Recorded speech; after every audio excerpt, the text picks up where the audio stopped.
Assalamualaikum warahmatullahi wabarakatuh. Yang terhormat Bapak Rofiul Wahyudi selaku dosen pembimbing mata kuliah Ilmu Ekonomi Islam. Puji syukur tidak lupa kita aturkan kepada Allah Subhanahu wa taala, serta sholawat serta salam tidak lupa kita aturkan kepada junjungan besar kita Nabi Muhammad SAW. Pada kesempatan kali ini, saya Asmi selaku moderator kelompok 3 akan memulai diskusi yang berjudul Rancang Bangun Ekonomi Islam. Sebelum memulai diskusi, saya akan memperkenalkan anggota kelompok 3. Yang pertama, Makfira Filia Nurmanita. Yang kedua, Asmiani Oktavian, yaitu saya sendiri. Yang ketiga, Dwi Latifah. Yang keempat, Gunawan Yulianto. Baik, rancang bangun ekonomi Islam. Terdapat 3 komponen dalam rancang bangun ekonomi Islam, yaitu landasan ekonomi Islam, tiang atau pilar ekonomi Islam. Dalam ekonomi Islam, ketiga komponen ini adalah ajaran Islam yang bersumber dari Al-Quran dan Sunnah, serta tradisi pemikiran yang telah dikembangkan oleh para ulama, filsuf, dan tindakan-tindakan para pemimpin Islam, seperti para sahabat dan pemimpin-pemimpin berikutnya yang dicatat dalam sejarah perkembangan perekonomian. Ketiga komponen ini jika diterapkan dengan baik dan benar, maka akan menghasilkan sebuah perekonomian yang relevan dan tidak menentang syariat Islam. Selanjutnya, landasan bangun ekonomi Islam. Landasan ekonomi Islam terdiri atas akidah, adil, nubuwah, khilaf, dan ma'ad. Yang pertama, tauhid atau akidah. Tauhid atau akidah merupakan konsep keutuhan umat Islam terhadap Allah Subhanahu wa taala. Kunci keimanan seseorang adalah dilihat dari tauhid yang dipegangnya. Sehingga rukun Islam yang pertama adalah syahadat yang memperlihatkan betapa pentingnya tauhid dalam setiap insan yang beriman. Setiap perilaku ekonomi manusia harus didasari oleh prinsip-prinsip yang sesuai dengan ajaran Islam yang berasal dari Allah Subhanahu wa taala. Setiap tindakan yang menyimpang dari syariah akan dilarang sebab akan dapat menimbulkan kemudaratan bagi kehidupan manusia, baik bagi individu itu sendiri maupun bagi orang lain. Yang kedua, adil. Adil adalah yang bermakna tidak berbuat zalim kepada sesama manusia, bukan berarti sama rata sama rasa. Jadi adil adalah menempatkan sesuatu pada tempatnya. Dalam setiap aktivitas ekonomi yang dijalankan tidak terjadi suatu tindakan yang menzalimi orang lain. Konsep adil ini mempunyai 2 konsep, yaitu konteks individual dan konteks sosial. Menurut konteks individual, janganlah aktivitas perekonomian ia sampai menyakiti diri sendiri, sedangkan dalam konteks sosial dituntut jangan sampai merugikan orang lain.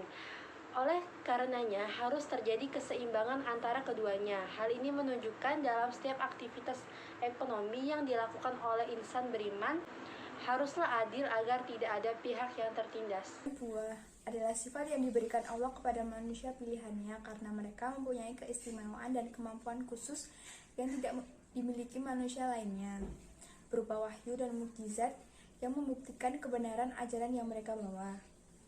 Fungsi Rasul adalah untuk menjadi model terbaik. Ajaran Nabi Muhammad SAW ada suatu ajaran yang memiliki nilai-nilai universal di dalamnya, sehingga prinsip-prinsip yang terkandung dalam ekonomi Islam merupakan prinsip-prinsip yang universal yang dapat dilakukan oleh seluruh umat Islam maupun selain umat Islam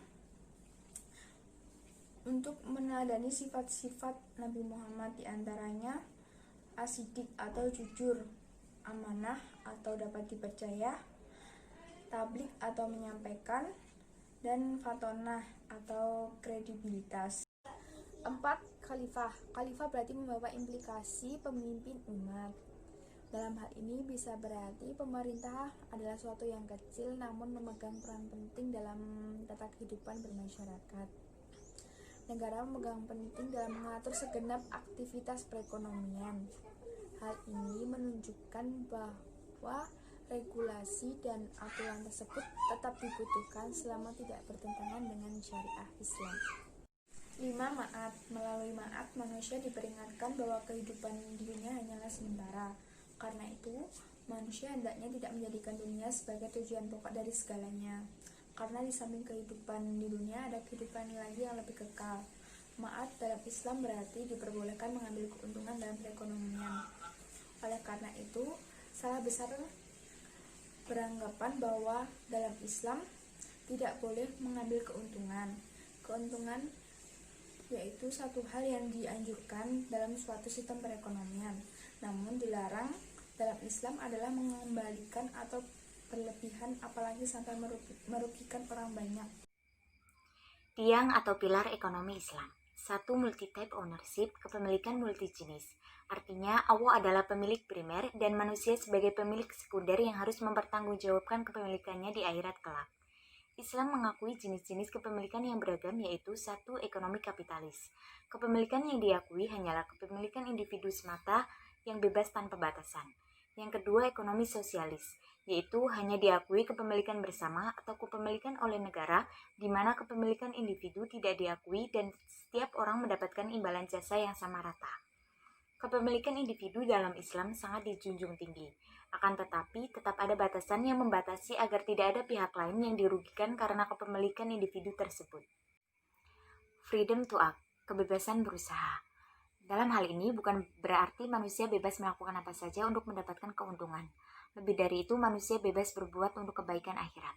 Hal ini berbeda dengan ekonomi kapitalis yang tidak terdapat pembatasan dalam kebebasan beraktivitas, sehingga terjadi kebebasan yang terlalu berlebihan, bahkan menyebabkan tertindasnya pihak lain. Dalam ekonomi kapitalis berlaku hukum riba, di mana yang terkuatlah yang dapat menguasai semuanya, termasuk sumber daya modal dan alam. Hal ini berakibat teraniayanya hak orang lain diakibatkan kebebasan tanpa batasan. Yang ketiga, social justice atau social welfare, keseimbangan dan pemerataan kesejahteraan. Dalam Islam, konsep ini bukanlah charitable, bukan karena kebaikan kita. Oleh karenanya, Islam mewajibkan zakat dan voluntary sector, infak, sedekah, wakaf, dan hibah agar terjadi pemerataan dalam distribusi pendapatan. Namun, pemerataan di sini bukan berarti sama rata, sama rasa, melainkan sesuai bagiannya. Atap ekonomi Islam.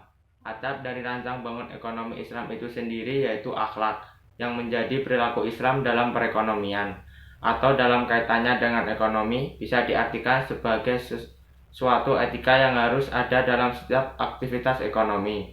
Teori dan prinsip ekonomi yang kuat belumlah cukup untuk membangun kerangka ekonomi yang kuat, namun harus dilengkapi dengan akhlak. Dengan akhlak ini, manusia dalam menjalankan aktivitasnya tidak akan sampai merugikan orang lain dan tetap menjaga sesuatu dengan syariah. Akhlak yang mulia mampu menuntut umat dalam aktivitas ekonominya, tidak merugikan pihak lain, misalnya dengan tidak melakukan qahar, mahsyir, dan riba. Sebagai teori yang unggul dan sistem ekonomi sesuai syariah, sama sekali bukan jaminan secara otomatis akan memajukan perekonomian umat. Sistem ekonomi Islam hanya memastikan tidak adanya transaksi yang bertentangan dengan syariat. Kinerja ekonomi sangat tergantung pada siapa yang ada di belakangnya. Baik buruknya perilaku bisnis para pengusaha menentukan sukses dan gagalnya bisnis dijalankan. Sedangkan perilaku Islam dalam bisnis dan ekonomi menjadi atap bangunan yang menutupi sekaligus melindungi pilar-pilar dan pondasi yang sebelumnya. Hanya ada satu poin penting berkaitan dengan perilaku Islam, yaitu akhlak. Sebagaimana hadis Nabi SAW yang berbunyi, "Dan aku tidak diutus melainkan untuk menyempurnakan akhlak." Akhlak akan terlihat sesuai dengan tingkat keimanan dan ketauhidannya. Akhlak yang mulia mampu menuntut umat dalam aktivitas ekonominya, tidak merugikan pihak lain, misalnya dengan tidak melakukan qahar, mahsyir, dan riba. Sistem ekonomi Islam hanya memastikan tidak adanya transaksi yang bertentangan dengan syariat. Jadi, kesimpulannya adalah rancang bangun ekonomi ini jika digambarkan menjadi 3 lapis. Dari teori ekonomi Islam yang menjadi pondasi, lalu akan menghasilkan prinsip sistem ekonomi Islam sebagai suatu perekonomian, dan pada puncak atau atapnya adalah akhlak sebagai hasilnya. Dalam ekonomi Islam, bahan bangunannya adalah ajaran Islam yang bersumber dari Al-Quran dan Sunnah, serta tradisi pemikiran yang telah dikembangkan oleh para ulama, filsuf, dan tindakan-tindakan para pemimpin Islam, seperti para sahabat dan pemimpin-pemimpin berikutnya yang dicatat dalam sejarah perkembangan perekonomian. Sekian presentasi kelompok 3, ada kurangnya mohon maaf. Wabillahi taufiq wal hidayah. Wassalamualaikum warahmatullahi wabarakatuh.